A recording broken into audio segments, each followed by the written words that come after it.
हमार भीम जी।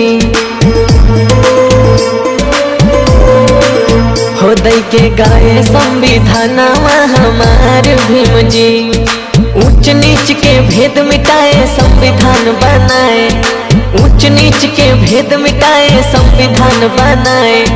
डर डर जियत रहे दूर कई गए भरमवा, दई गए सम्मानवा हमार भीम जी। दई के गए संविधानवा हमार भीम जी।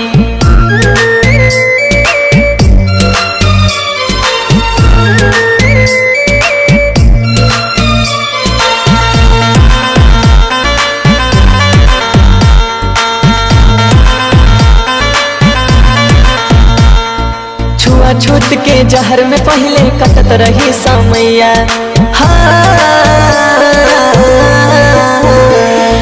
छुआछूत के जहर में पहले कटत रही समैया। परछाई से दूरे भागत रहा जमनवा, दई गए हो तनवा हमार भीम जी।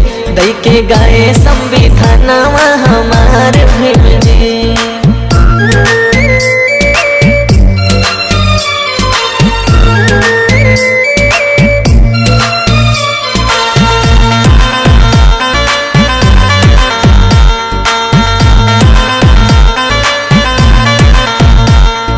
यही बीच में भीमा माई के जन्म कोखी से,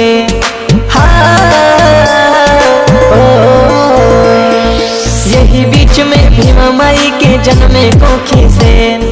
पाखंड के खत्म करे ले है वो जानवा, दई के गए हो खजानवा हमार भीम जी।